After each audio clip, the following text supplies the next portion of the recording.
Kí Ọlọ́run bá kó ṣe kíni kó gbà wá lọ́wọ́ bìlísì. Mo ṣe ń padà bọ̀, ẹ má worry, mo ṣe ń bọ̀ wá ṣe live. Ẹ mọ̀ mí náà. Ṣé rí gbogbo manipulation tó ń ṣe? Àwa ò fọ̀. Because why?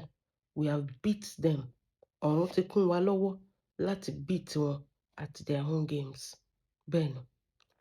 Ǹjẹ́ ẹ jẹ́ mọ̀ pé some weeks ago, ọ̀rọ̀ Àgbàlá Gabriel ṣẹlẹ̀. Gbogbo alámọ̀ yẹn tó bọ́ọ̀sì lórí social media. For a long time, ní máa yẹn ti ń lọ́rọ̀ ẹ ti wà lórí social media. People just don't want to kọbi ara sí. But ago ẹ ti kún àkúnwọ́ sílẹ̀ ńsìn. Bẹ́ẹ̀ ni. And ẹ tún mọ̀ pé some few weeks ago ní mọ̀mọ́ náà ṣe kolo madness náà gbé ṣe wọn dé bó ṣe mọ́ ń ṣe. Bẹ́ẹ̀ ni. Mọ̀mọ́ pọmọ lẹ́kún jayé. Bẹ́ẹ̀ ni. And tí Àgbàlá ṣẹlẹ̀, tí mọ̀mọ́ ṣẹlẹ̀, oníkàlùkù ṣáà wò, a dá sí bó bá ṣe yẹ ká dá sí. Ìgbà tí the drum did not beat for Mama to dance. Mama want to use that avenue to ṣe kíni, to divert us from the kíni, from the show Dorcas táwọn gbé dání pé ṣé ẹ rántí, ṣé ẹ ń dè. Tí mọ̀mọ́ fẹ́ divert wa, tí mọ̀mọ́ sọ fún wa pé tí bá bẹ̀rẹ̀ pẹ̀lú ẹ, ìwọ jáde fún mi. Bọ́wọ́ yẹn ṣe jáde báyìí, mọ̀mọ́ ò máa bẹ̀rẹ̀ pẹ̀lú ẹ. Instead, kí ni mọ̀mọ́ ṣe? Mọ̀mọ́ fẹ́ divert wa directly sí ọ̀rọ̀ Àgbàlá Gabriel tó ṣẹlẹ̀. Mọ̀mọ́ fẹ́ divert wa torí ó mọ̀ pé Dorcas ń kó fún kòbà, ń kó fún oúnjẹ. Dorcas ò tú okùn lọ́rùn yín, Dorcas sọ pé ẹ máa jẹ ìyàkú ni síbí báyìí. Kí ni mọ̀mọ́ fẹ́ ṣe? Mọ̀mọ́ fẹ́ divert wa pé ẹ máa gbọ́ o, mọ̀mọ́ ò wá tó àmọ́rọ́ tó yẹ kó pa o. Wọ́n ní ìwọ tó bá ṣì ń believe nǹkan tó bá jáde lẹ́nu mọ̀mọ́ yẹn, nǹkan kan ṣì ń ṣe. Mọ̀mọ́ ò wá mọ́rọ́ tó yẹ kó pa o. Lẹ́yìn gbogbo madness tó ṣe pẹ̀lú àlùjọ yẹn, mọ̀mọ́ ò mọ irú irọ́ tó yẹ kó pa o. Mọ̀mọ́ wa lọ ń sọ pé mọ̀mọ́ wa rò pé àwọn lè divert wa from Dorcas issue táwọn ṣe àṣebọ́ àṣetì lórí ẹ̀. Diverting us by lying to the poor masses that Àgbàlá Gabriel bá Rónkẹ́ ọmọ ìyá ìbejì aráyé lè sùn, òun ló dẹ̀ nà ọmọ ọwọ́ ẹ̀. Just imagine. Mọ̀mọ́ tún sọ to the point that mọ̀mọ́ tún sọ fún wa, èèyàn tẹ́ sọ pé ká tẹ̀lé nù. Èèyàn tẹ́ sọ pé kó máa lọ, òun ẹṣin tó kọ́kọ́ síwájú, ẹṣin tó síwájú wa kọ́ ló ti forí ṣánpọ́n yìí. Mọ̀mọ́ ń sọ fún wa pé Rónkẹ́ ọmọ ìyá ìbejì bímọ fún Àgbàlá Gabriel, ọmọ tó wà lọ́wọ́ Àgbàlá Gabriel ló ní. Mọ̀mọ́ sọ pé Rónkẹ́ tún fẹnu ara ẹ̀ sọ fún wa. Àwọn nǹkan tí mo sọ pé kẹ́yìn máa dè nìyẹn, tẹ́yìn ò kí n understand. Ẹ̀yin máa ń rò pé fracas kì í ṣe fracas. Àwọn nǹkan míì wà tó jẹ́ pé tó bá jókòó tó bá wò, wàá mọ̀ pé mọ̀mọ́ yìí ẹ sọ̀rọ̀ pé kọ́ máa fún yín red pill báyìí torí blue pill yóò fẹ́ ṣiṣẹ́ fún yín mọ́.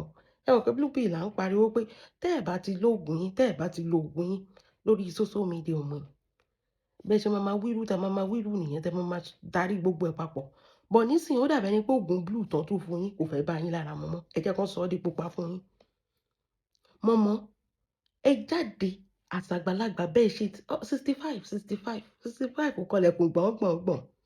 Ẹ dẹ̀ wá parọ́ fún gbogbo aráyé wípé ẹ ní voice note wípé Rónkẹ́ fún ara ẹ̀ confirm fún ẹ̀yin wípé Gabrieli ló ní ọmọ ọwọ́ òun. Gbogbo blogger àti èèyàn tó ṣẹ̀dìdì lánàá àti blogger oyún inú gbogbo wọn ló jáde pé irọ́ ni kíní. Because mo máa sọ kíní kan lórí social media. Onírọ́ ló máa sọ pé ẹlẹ́rìí òun wà lọ́rùn. Bẹ́ẹ̀ ni. Tó bá dẹ́ ẹ lójú, you don't even come with a statement.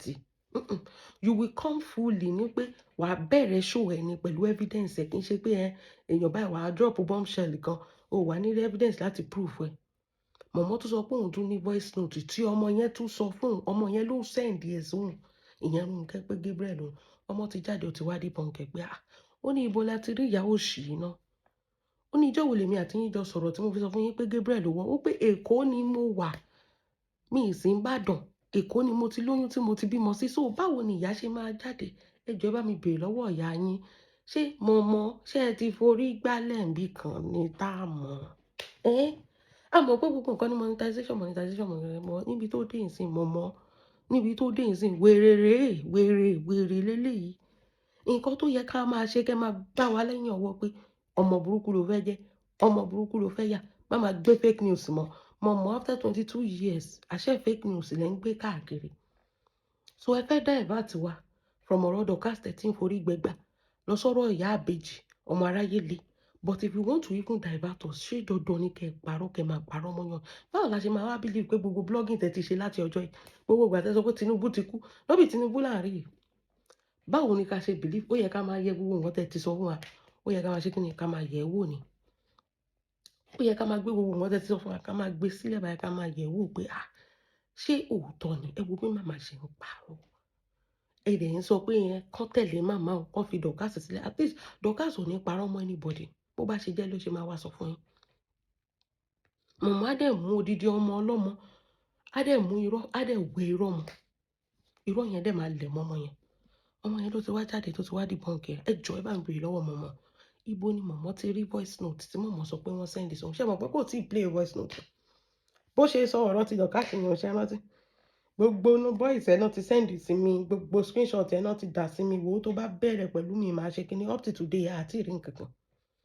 bí mo ṣe ń sọ̀rọ̀ lọ́wọ́lọ́wọ́ ní wákàtí àti ọ̀wọ̀ àti ìrìn kankan bó ṣe ti sọ ti ìyá àbèjì ni mo mọ ẹ lọ wá ṣẹ̀ṣì toró ti dàbẹ́ ni pé nǹkan tẹ́ ẹ̀ ṣe ò pé yín mọ́ must you carry fake news must you kì í ṣe pé carry fake news ní pé wọ́n create ẹ̀ bíkan ẹ lọ rí bíkan ẹ lọ jí ẹ̀yin must you cook caption nǹkan tí ò rí bẹ́ẹ̀ nǹkan tójú ní òtò nǹkan tẹ́ ẹ̀ lẹ́rìí ẹ̀ nǹkan tẹ́ ẹ̀ mọ̀ anything a mọ̀ pé all of us are against Pastor Àgbàlá Gabriel mo dẹ̀ máa ń sọ kí ní kankan yẹn ni pé ìwọ tó bá fẹ́ ká yẹ̀ tó bàjẹ́ bá ṣe ń sọ ọ́n sínsìn báyìí àwọn kan ṣì ń bọ́ pátá fún máa yẹn so ewúrẹ́ máa jẹ́ ewúrẹ́ àgùntàn máa jẹ́ àgùntàn àwọn kan ò tí ì rí nǹkan tó bad in the next 50 years we will still be here wípé wọ́n ṣì ń gba pátá wọ́n ṣì ń forúkọ Jésù gba pátá ń di wọn sẹ́ because why because majority of Nigerians they are fools they cannot think they cannot think for themselves. They are just bunch of useless people that feel like ogun ìdílé ló ń ba ayé wọn jẹ́ ẹlòmíì ò níṣẹ́ wá rọ pé ogun ìdílé ni ẹlòmíì ò lógun wọn ó tún máa dé wájú pásítọ̀ pé dandan òun mọ̀ pé òun lo ogun kí ló dé tẹ̀lé lọ fọwọ́ yín ṣiṣẹ́ náà this man everybody knows that this is not the first time I have already hands up on this man's case when nígbà tí Muyideen mo ti hands up pé mo máa sọ mo ti kúrò ń bẹ́ẹ̀ pé ó dà mí ni pé something is happening here but gbogbo ẹ̀yin tó ń bá sùn ọmọ 33 years old ló gbó bẹ́yẹn tó dàbí dádì 50 years torí ó ti dó gbogbo ìlú tán ó ti dógbó kò mọ̀ ọkọ̀ bó ṣe wà yẹn Gabriel bó ṣe wà yẹn ó láìkè òbò ju anything lọ kò sẹ́ni nǹkan tẹ́nibọ̀dì lè sọ fún mi Gabriel òbò ló yẹ kó máa jẹ́ sọ́ọ̀nì mọ́ ẹ̀ torí ó láìkè òbò mi ò dẹ̀ rí báwí o ẹ̀yin gangan mo bá rí ẹ̀yin gangan ni mo wí báwí because wèrè ni most of you aláìlọ́pọlọ ni most of you nǹkan tẹ́ ẹ fẹ́ jà olè tẹ́ ẹ fẹ́ jà ìjẹkújẹ tẹ́ ẹ fẹ́ jẹ tẹ́ ẹ bá ti lè rí pé yàn lórúkọ báyìí òbò yín ti máa gbé rí báyìí ó ti máa gbé pẹ́lípẹ́lí òbò yín máa pè kúrò báyìí ni tẹ́ ẹ bá ti lè rí pé lórúkọ ò dẹ̀ mí ìnáwó lọ́wọ́ most of àwọn girls tó ń bá sún ìgan gbogbo wọn torí pé wọ́n ti rí pé lórúkọ ni torí pé wọ́n rí pé máa ń ṣàánú ni wọ́n ti rò pé káwọn sọra wọn dé àlùmájèrè ẹ gbọ́ nǹkan tí òpònú kan sọ fún wa tó sọ fún wa pé òun ò láìkí pé òun ní problem lóòótọ́ bòun ò fẹ́ kán gbé nǹkan wá fóun tọrọ owó bò ó lè bọ́ pátá nù yàrá o ò fẹ́ kán fi ẹ́ tọrọ owó ibo ni máa yẹn ti mí ìkówó ṣe tó bá gbé yín jáde ni làwọn èèyàn máa dáwó fún yín ó ní ò láìkí bò ó lè lọ sínú yàrá kó lọ máa bọ́ pátá ẹ̀ kó máa kókó bọ́ ẹ̀ ń dì ó lè nìyẹn majority of you ó lè ẹbẹ́ fún làbátà iyọ̀bẹ tí ó ń mí lẹ́rù pé ó mú kú ni ó pẹ́ tó tó dó yín pa ó pẹ́ tó bá dó yín báwo làwọn ará yòókù ṣe máa kọ́gbọ́n ẹ jẹ́ kán dó yín jẹ kán má fún yín lẹ́nìtìn mọ́ ọdóbò lọ jàre Gabriel mọ́ ọdóbò lọ tọ́wọ́ bá ti lè níṣẹ́ tó fẹ́ ṣe tọ́wọ́ lè fọwọ́ wọn ṣiṣẹ́ ẹ máa rún wọn torí olè ní most of them náà you are looking for somebody that will solve your problem wọ́n ní o dẹ̀ mọ̀ pé charity lẹ́ni run tó bá ti lè gbéyàn wá wọ́n máa ṣe kí ni wọ́n máa dáwó fẹ́ni ó sọ pé láìkan gbé ẹ jáde o ò fẹ́ gbowó lẹ́yìn wà á bọ́ pátá ẹ̀ lẹ́yìn náà ni kí ni fi ń ṣèyàn bẹ́ẹ̀ ni majority of the problem we have today is because this woman àwọn alátẹnujẹ tó bá ti rí báyìí kó tẹ̀ wò wọ́n lásán báyìí kó tó mọ̀ nǹkan tó ṣe wọ́n ti bẹ̀rẹ̀ sí squirt sára kò ní toast obìnrin míì ló gbé wá ka mọ́lé bẹ́ẹ̀ ni ó lè wà jẹ́ nǹkan tó yẹ pé temptation ti bàyé ẹ̀jẹ̀ mo máa ń sọ fún yín pé you don't know the kí náà pè of a man of a person you don't know their temptation until tó bá wà lọ́wọ́ wọn àbí tó bá lórúkọ. Bẹ́ẹ̀ ni, that's when you will know who a person is. Gabriel olórúkọ, gbogbo ayé nífẹ̀ẹ́, ó dẹ̀ ṣe kíni, ó dẹ̀ lówó lọ́wọ́. So obviously recipe for disaster nìyẹn. Ó tún wá jẹ́ nǹkan tí ò ní self control. Recipe for disaster nìyẹn. Wọ́n pọ̀ ńbẹ̀ o. Gbogbo àwọn pásọ̀ yín ló ń ṣe, gbogbo àwọn páyítọ̀ yín ló ń ṣe. Òbó ti sùn lọ, python mi ò ti dó over 500 people. Bó ṣe ń dó wọn nìyẹn. Because women, they are always like, save me, Papa, save me, save me. They want a savior by force, by fire. Àtẹ̀dúpẹ́ lọ́wọ́ náà pé Jésù ò sí láyé mọ́. Wọn bá ti rún bàbá pa láwọn ọmọ òfò tó kún ìrọ̀lẹ́ ayé. Wọn bá ti rún bàbá pa. Tó bá ní ládà láti dọ́dọ̀ Ọlọ́run gan, wọn lọ rún bàbá God mọ́ bẹ́ẹ̀. Èèyàn tó lè rún Gabriel igbákejì àbí igbákẹrin àbí bo ni Gabriel wà nínú ìwé yìí. Messenger of God tó máa rí access sí bàbá lókè lọ, wọ́n á ti rún bàbá pàṣẹ. Kí lẹ̀ ń sọ yìí? Bẹ́ẹ̀ ni, àmọ́ pé olè ní màá yẹn kò ní self control, oníṣekúṣe pọ̀. Kí lẹ̀ wá dé bẹ́ẹ̀ wọ́n? Kí lẹ̀ wá dé bẹ́ẹ̀ tẹ́ ń gorí bẹ́ẹ̀dì tẹ́ ń wọnú tẹ́ ń bọ́ pátá yín? Nǹkan tó yẹ kó dáa fún yín náà ló ti dáa fún yín. Nígbà tẹ́ ẹ̀dẹ̀ bẹ́ẹ̀ tó gún ayé yín òṣẹ́ tó tún jẹ́ pé wọ́n tún forúkọ Jésù gba pátá ń di yín ni wọ́n tún lù yín jìbìtì òbò. Ṣé mọ̀nà lé yín sìn? Mọ̀nà kẹ́ lọ wáṣẹ́ ṣe. Ṣé bẹ́ẹ̀ mọ̀nà tó jẹ́ pé ọ̀tọ̀ nìkan tẹ́ bá débẹ̀, ọ̀tọ̀ nìkan tó tún gbélé yín lọ́wọ́. Bóyá wọ́n tún lo kádàrá yín bí tẹ́ tí wá nǹkan tí ò sọnù kiri. Mọ̀nà sìn láti lọ ṣiṣẹ́. Gbogbo yín wá sunkún oṣù ó pẹ́ fún yín. Obìnrin tó bá ti wà tí ò bá lè fowó ẹ̀ ṣiṣẹ́, ó yẹ kó máa gba pátá ń di ẹ̀. Bẹ́ẹ̀ ni, ó yẹ kó tún fi pátá yín gan kó fi ra Benz. Bẹ́ẹ̀ ni, torí bíbá ilẹ̀ ti máa gbọ́n. So mọ̀mọ́, a mọ̀ pé Gabriel olóòbùkù ni, olóòbùṣán tó jẹ́ pé bó ṣe wà yẹn kò mọ́kọ̀ anything. Tẹ́ bá ti lè gbé òròmọ adìyẹ dọ́dọ̀ ẹ̀gàn báyìí, Gabriel máa yọkó sí ni, wọ́n á ṣùdí sókè. Bẹ́ẹ̀ ni, anything ni. Tí wọ́n bá wà lẹ́gbẹ̀ẹ́ ògiri, tó bá yẹ pé inú ata, bell pepper, Gabriel máa yọkó sí báyìí, ó máa fi sí báyìí, ó máa ṣe báyìí ni. Èèyàn tó ní treasure sínú ọ́fíìsì ẹ̀, tó ní ibẹ̀ ló ti ń gàbálé àwọn ọmọ ọlọ́mọ, tó ń gàbá, tó ń sàbálé wọn. Kò séyàn tí ò lè rún pa. So of course, a ti mọ̀ pé olórí burúkú ni, ẹni òfò ni, ẹni àdánù ni. Wọ́n bá ti ní connection àtorúkọ báyìí, ìranù dé nìyẹn, ìkákan ò lè wọ̀ wọ́n dì mọ́. Bẹ́ẹ̀ ni, ní ìmọ̀ mélòó náà ní ara ẹ̀, mélòó náà lẹ́kùn ẹ̀ tó jẹ́ pé gbogbo ìlú ló ń dàrú. Kí ló dé náà? A ti mọ̀, bọ̀ ìwọ tó ní kẹ́tí wà máa parọ́ mọ́. A mọ̀ pé ìbejì yẹn, a ti mọ̀ until tó bá ṣe DNA tó bá ti wà proving ni pé wọ́n jọra òmí ní anything o. Bẹ́ẹ̀ ni, Teligoni baby wà dáadáa tó jẹ́ pé ọ̀tọ̀ nìyàn tó máa jọ, wọn dẹ̀ kì í ṣe bàbá ẹ̀ tó bá ṣe gbogbo. A mọ̀ pé máa yẹn olóṣó ni, oníṣekúṣe ni. Until when the DNA confirm it, nǹkan tẹ́mi dúró lé lórí ni, I want everything to be proven by law. Ara ibi tó ti ń ṣe ìṣìnà kiri ló ti bí ìbejì tí ó ti tọ́jú ẹ̀yìn allegedly. Bẹ́ẹ̀ ni, until when we see the DNA and everything is proven by law, pé òun ló lọ mọ, kò sí wàhálà. Gbogbo alamọ̀ yẹn, gbogbo ala ti bu, gbogbo ala ti sọ̀rọ̀ sí. Bọ̀ kí ló tún ṣe mọ̀mọ́ tí mọ̀mọ́ tó wá lọ yírọ́ mọ́lẹ̀? Mọ̀mọ́ lọ kúkú caption. Mọ̀mọ́ kú caption ẹ pẹ̀lẹ́ máa. Ẹ kú òṣì after 22 years ẹ ṣe ń kúkú caption. Ṣé ẹ fẹ́ bàyẹ̀? Ṣé ká wá pa Gabriel fún yín ni? Ṣé ká pa Gabriel fún yín ni? Ṣé the two of them are aware? Gabriel àti Ronke ọmọ Ìyábẹ̀jì aráyé lè àdé àwẹ̀ pé wọ́n bára wọn sùn. Tó bá tẹ̀ jẹ́ sí ara wọn náà dem sabi. Bọ̀ ọmọ ọlọ́mọ tó wà ńbẹ̀ yẹn, kí ni ti yín pẹ̀lú ẹ̀? Ẹ mọ̀ pé ẹ ní evidence. Ẹ mọ̀ pé irọ́ lẹ fẹ́ wá pa. Bọ̀ ẹ ṣàfẹ́ pa torí pé kí ni? You want to make money. Ẹ ti lọ jẹ gbèsè birthday.